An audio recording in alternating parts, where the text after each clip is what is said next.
the day of our daughter Natalie's piano recital, my husband Nicholas had to go on a business trip to Boston. I had been suspicious of his behavior lately, thinking he might be cheating, and then Natalie mischievously recorded a conversation Nicholas was having on the phone. Listening with a mix of anticipation and anxiety, I was shocked by the raw conversation. Let's love each other a lot. Yeah, I want to be with you soon, too. But my wife won't agree to a divorce. Of course, the only one I love is you, Charlotte. I became so filled with anger and emptiness that I couldn't think of anything. Choosing a trip with his mistress over Natalie's recital? Is he even a father? A fierce anger surged within me, heating my body. Fine, then I'll give you a divorce. But you'll pay dearly for betraying me and Natalie. I'm Eva, a 28-year-old housewife. I live with my husband Nicholas, who is 5 years older, and our daughter Natalie, who goes to kindergarten. After graduating from junior college, I joined my current company as a new graduate and met Nicholas there. Nicholas, leading the product development team as the team leader, was reliable and charming. Eventually, Nicholas confessed his feelings, and we started dating. The next year, I found out I was pregnant. Nicholas was overjoyed when I told him, and his parents were welcoming, saying, "We're delighted such a young woman is becoming our son's wife." We received congratulations from my parents and everyone at work and had a grand wedding. However, the happiness didn't last long. As soon as Natalie was born, Nicholas and his parents showed their true colors. What? A girl? Those were the words of father-in-law Tyler, who rushed to the maternity hospital after I gave birth. "I hoped for a healthy heir from someone so young. Disappointing indeed." And these were mother-in-law Katrina's words. "Eva, if you want to be recognized as Nicholas's wife, you better give birth to a boy soon." Dad, Mom, I'm sorry. I'll do better next time. The in-laws came uninvited, complained, and then left. I was beyond angry, just astonished. I mean, I'm the one giving birth, right? Heirs? We're just an ordinary salary man's family, aren't we? I had many things I wanted to say, but I swallowed them all, not wanting to make a scene. Oh well, so this is the true nature of the in-laws and Nicholas. My worries grew as Nicholas, not even looking at newborn Natalie properly, indulged in mobile games on the sofa. The next day, I received a message from Nicholas's sister, Mary. It had been since our wedding that I had talked to Mary. I heard from Nicholas that the baby was born safely. I thought it would be bothersome to barge into the hospital, so I'll send a baby gift to your house. I immediately replied with a thank you message. She seemed like a considerate person, unlike the in-laws and Nicholas, which was a relief. Returning home after a month-long postnatal stay, I found cute baby clothes and a stuffed animal, so I quickly called to thank her. As we continued to exchange messages, Mary and I became close, and after Natalie started attending the child care center, meeting up with Mary for chats became my break. Nicholas left all the household chores to me, even though I was working full-time. Before marriage, he played the understanding husband, saying, "If Eva wants to continue working, I'll support her, and I'll help with the housework." But he suddenly changed his attitude. Worse yet, Nicholas couldn't even take care of himself properly. He left plates on the dining table after meals, scattered shirts and socks on the floor, and his figure sprawled on the couch in sweats, fiddling with his mobile phone, was like that of a giant child. "Papa, you have to put your clothes in the laundry basket in the bathroom." "Shut up. Don't talk to me. You made me mess up." Natalie, scolded by Nicholas, sadly walked away from him. "Hey, Nicholas, can you hang the laundry if you're free?" "That's a woman's job. My mom did all the housework properly. Unlike you, a housewife, I don't have the time." Then Nicholas said in a tone as if he was disgusted, "Every housewife does household chores perfectly. If you can't manage the house, why not quit your job? There are plenty of people who can replace you, Eva." His last words pierced my heart. Indeed, unlike being a wife or a mother, there are plenty of team members in my department who can do my job. But was it necessary for him to say that? When I suggested buying a dishwasher and a clothes dryer, Nicholas told me, "If you're going to slack off on housework, then quit your job." "Mama, I'll help you wash the dishes." "Thank you. Then could you please wash the pot and the ladle?" After setting up a step stool for kids, Natalie climbed up and began washing the pot cheerfully. Even a child shows more compassion than Nicholas. While deliberately not looking at Nicholas lounging on the sofa, I resumed washing the dishes. From the beginning, Nicholas had shown little interest in Natalie. Changing diapers, showering her, putting her to sleep, he avoided all of it. Even when she started walking, he barely spoke to her. On weekends, when he lay sprawled on the sofa with nothing to do, he would shoo her away with a wave of his hand if she begged him to play. He would make an overtly annoyed face when Natalie spoke to him. "Hey, Dad, I have a piano recital coming up. I'm playing Little Bird's Walk. I can play it well." Nicholas raised his voice at Natalie, who had run up to the black upright piano. "Stop it. It's annoying." "What's wrong with listening for once?" "I hate both the piano and kids' voices. They irritate me." Nicholas glared at the piano with a sullen face. "Anyway, becoming a pianist is impossible." "We don't know that. Natalie, you're practicing hard, right?" I hurriedly tried to cover for Nicholas's dream-crushing words.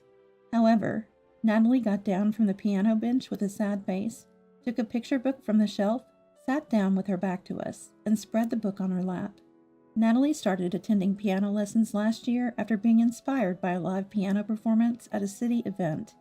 I bought a piano with a silencing function using my salary so she could play comfortably in our apartment. Natalie practiced earnestly every day with headphones on after returning from the child care center. Her hard work was recognized, and she was selected for the next recital. As Nicholas left in his car with his mobile phone, Natalie said sadly, "I wanted Daddy to hear my performance." "Let's have him listen next time." "Oh, let's try the method your teacher taught us. Listening to the recording helps identify parts that aren't played well." Natalie's face lit up instantly. "I remember how to record with the smartwatch." "Then play, and I'll listen." Natalie pressed the recording button on the smartwatch my parents bought for her birthday, placed it on the piano, and started playing. "Wow, you've improved again, Natalie. That's amazing." To my sincere praise, Natalie beamed with happiness. The recital at the end of the month was supposed to be attended together with Nicholas. He seemed reluctant, but when he told Natalie, "Daddy will also come," she practiced even harder than usual. However, on Friday night, Nicholas casually mentioned, "I'm off to Boston for a business trip tomorrow. I'll be back Monday morning." "What?" Natalie was really looking forward to you coming. Is work more important than Natalie's recital? "Can't help it. It was decided suddenly." I felt suspicious of Nicholas's grumpy response. Do business trips get decided so last minute? Lately, Nicholas always keeps his mobile phone close, and whenever a call or message comes, he excuses himself saying, "It's work," and moves suspiciously to his study. It's exactly how a cheating person would behave. I want to find evidence, but he's so cautious he sleeps with his mobile phone, leaving no chance to sneak a peek. And so, the day of the piano recital arrived. Natalie, dressed in a pink dress, played her piece perfectly in front of a large audience, and the hall erupted into a big round of applause. Feeling happy, she fell asleep, and the next morning, while I was preparing breakfast in the kitchen, a sleepy Natalie came downstairs from the second floor and spoke to me. "Mama, are we going shopping by bike today?" "Yes, to the shopping street. The roads are too narrow for a car around there."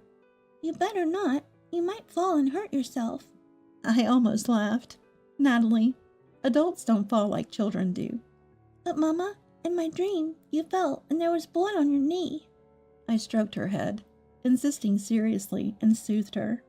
That evening, on my way back from shopping as planned, I turned left on the sidewalk and got startled by a cat that suddenly jumped out, causing me to hastily brake. Then, an onion fell out of my eco bag in the front basket, and as I got distracted by it, I lost my balance and fell off the bike. Ouch! Since I wore a skirt today of all days, my knee was bleeding when I looked at it. Just as Natalie had predicted, I fell and got hurt. When I told Nicholas's story as a joke after he came home from work, he looked at Natalie and me suspiciously. "It's just a coincidence." "It's not a coincidence. I knew it would happen." Yeah. Nicholas didn't take us seriously and went to his study with his mobile phone. But Natalie's predictions didn't end there. A few days later, as Nicholas was getting ready for work, Natalie spoke to him. "Dad, you better not eat lunch outside." "Why?" "A bird will snatch it. It's dangerous." Yeah, sure." Nicholas responded nonchalantly and left the house with his bag. That evening, upon returning home, Nicholas called out to Natalie excitedly. Natalie, your prediction came true. I was eating a sandwich in the park during a sales call, and a crow swooped down and stole it. Really? Yeah, they say the birds are aggressive this time of year because they're nesting. Man, it really startled me.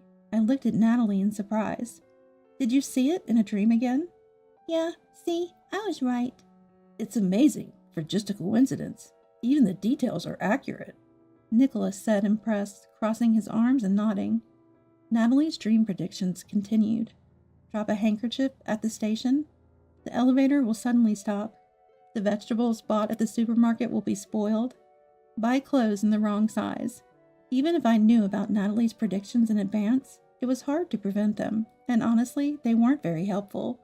However, Nicholas, who loves paranormal phenomena and often watches TV specials and online videos, was strangely happy that Natalie seemed to have awakened some mysterious power.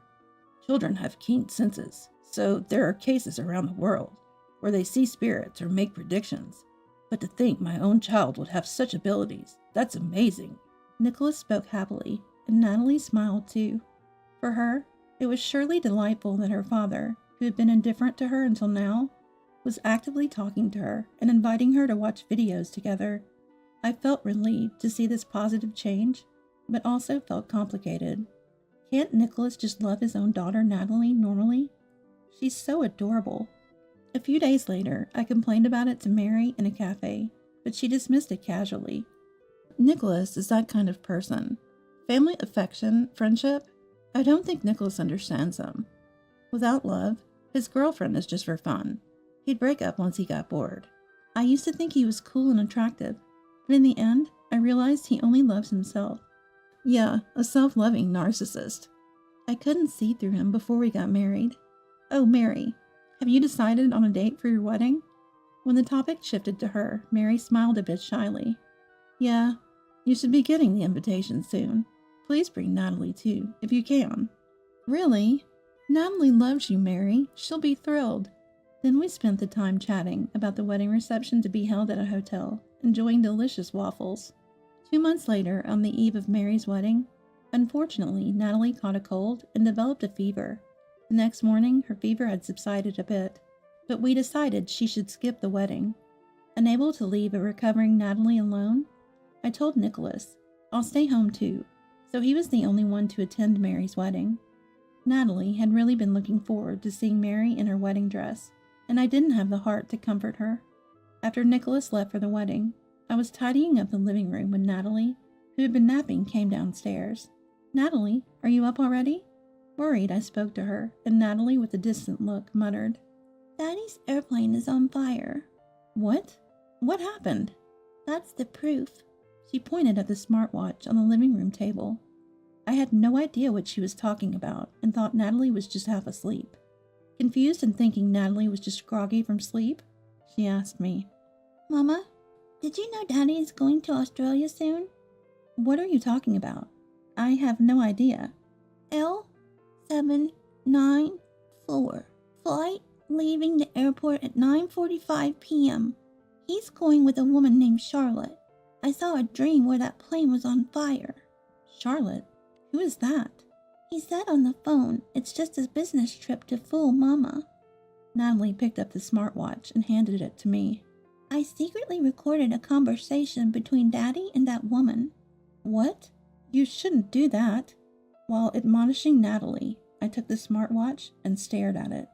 After watching Natalie go back to her room, having drunk a glass of water, I sat on the sofa and nervously pressed the play button on the smartwatch. It was hard to hear, but it was definitely Nicholas's voice recorded. I've booked the hotel with a sea view, as you wanted, Charlotte. Let's love each other a lot. I couldn't believe my ears. Unaware he was being recorded, Nicholas continued to talk in a flirtatious manner. Yeah, I want to be with you soon too, but my wife won't agree to a divorce. Sorry for making you wait for 2 years. The only one I love is you. His conclusive words left me breathless. Trying to contain my anger, I checked the rest of the conversation. Then, the infuriating truth came out. All his recent business trips were actually rendezvous with his mistress. It was unforgivable, especially the fact that he chose a trip with his mistress over Natalie's piano recital day. I was furiously angry. Prioritizing a trip with his mistress over Natalie's recital? Is he even a father? My head was in turmoil with disappointment and anger.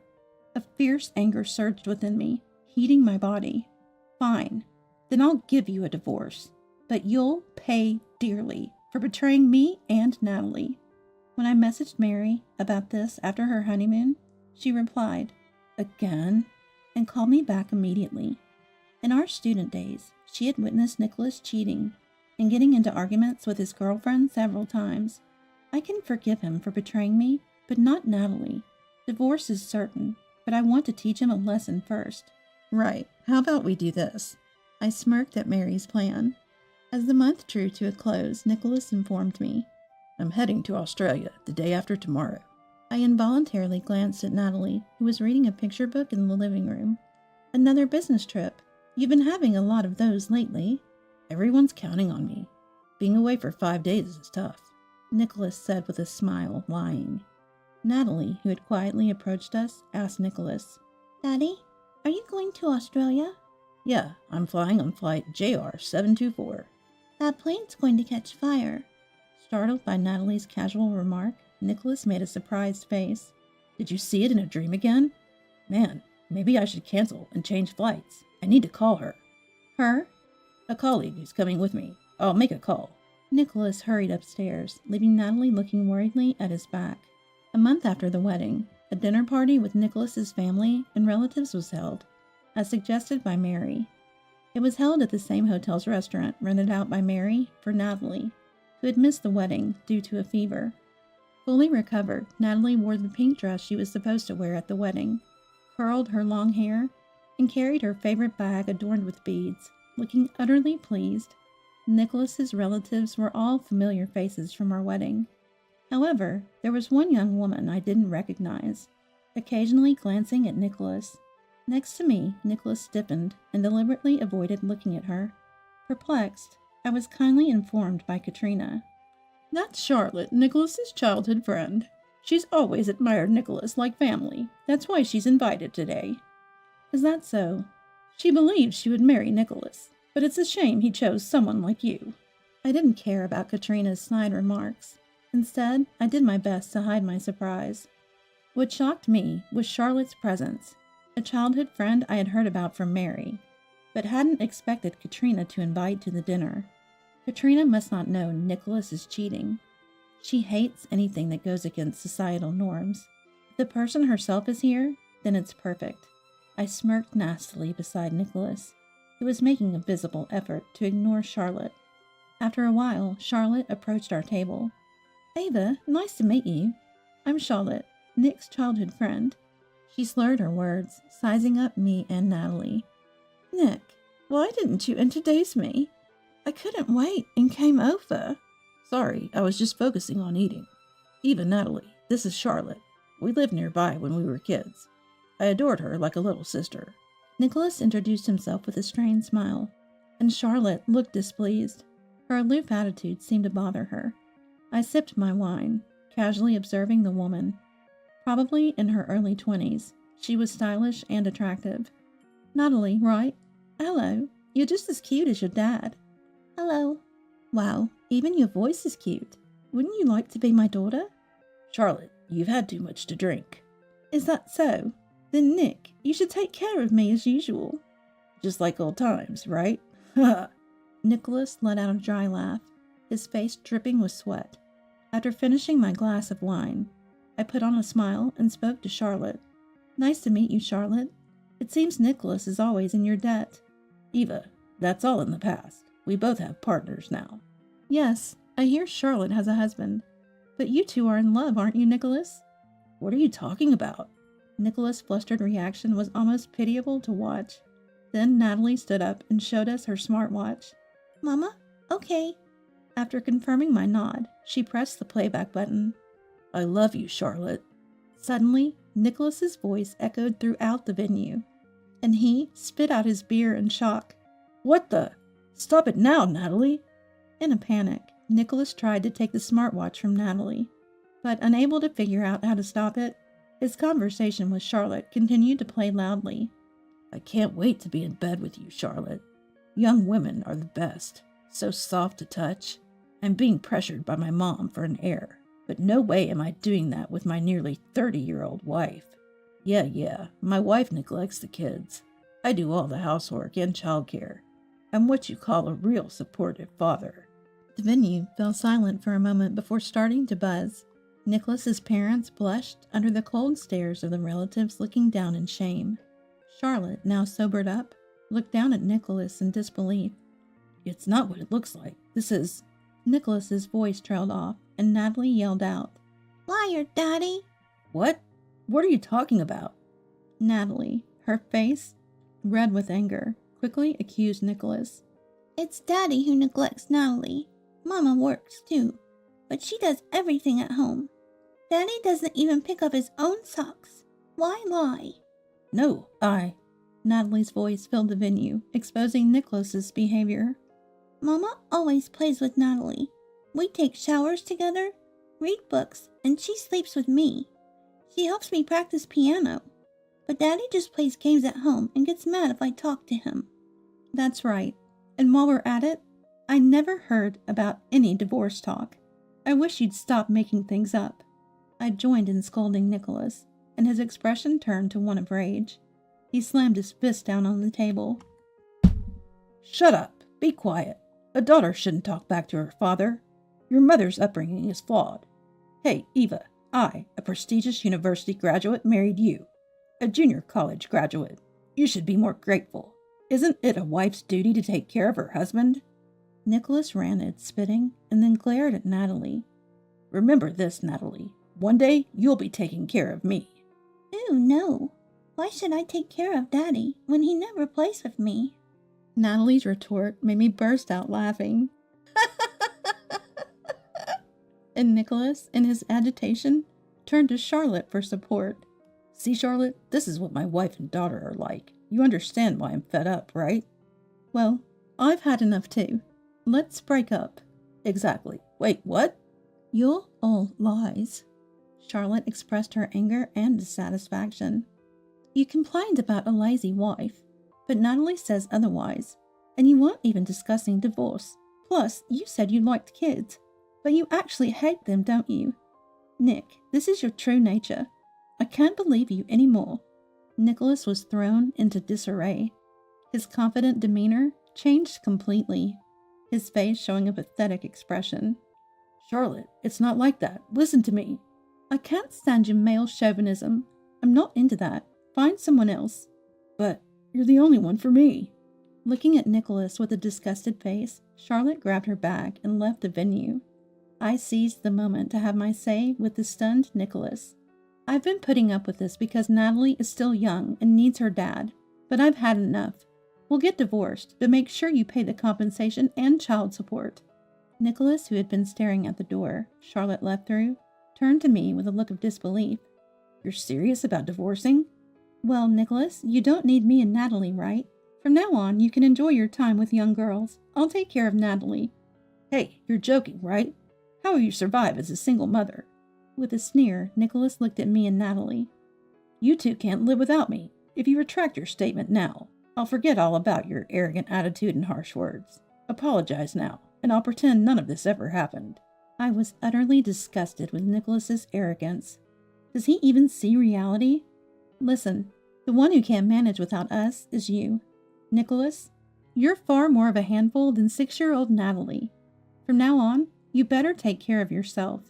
I stood up, apologized deeply to Mary, Nicholas, and the relatives. I'm sorry for causing a scene. I'll be leaving first. Nicholas and his parents, being the hosts, couldn't just leave. They had to endure sarcastic comments from relatives and spend the rest of the meal in awkwardness. It must be tough for them, always so concerned about appearances. Well, according to Katrina, Natalie and I are not really part of the family, so it doesn't matter to us. I left the venue with Natalie, feeling liberated. When Nicholas returned from the dinner, I handed him the divorce papers. Make sure to fill these out. We'll settle the amount for compensation and child support through the lawyers later. And this apartment, since I bought it before we were married, you'll need to move out soon." Nicholas looked like he wanted to argue, but signed the divorce papers without further fuss.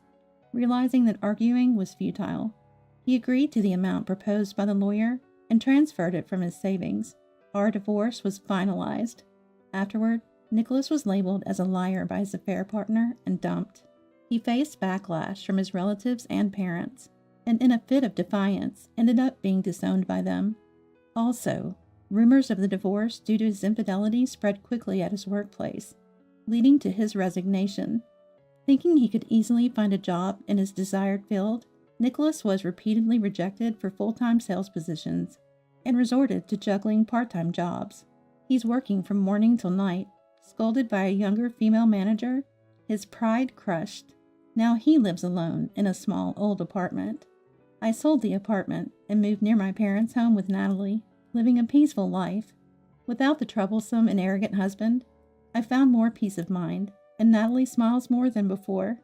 I was worried Natalie might miss Nicholas, but she seems indifferent to an uninvolved father, hardly mentioning Dad. I should have done this sooner. If Natalie ever wants to see him, I'm willing to contact Nicholas. Interestingly, Natalie's prophetic dreams disappeared after the divorce. Perhaps our troubled marriage had been causing her anxiety, leading to such a phenomena. I still meet Mary regularly, and she humorously updates me on Nicholas's condition and the scolding his parents received from relatives over the infidelity. Natalie started elementary school this spring. She returns home earlier than when she was at the child care center, so my parents look after her when I work late. Natalie has been visiting my parents since she was little and is very attached to them, and they adore their only grandchild. Moving forward, I plan to raise Natalie with care, relying on my parents' support when necessary.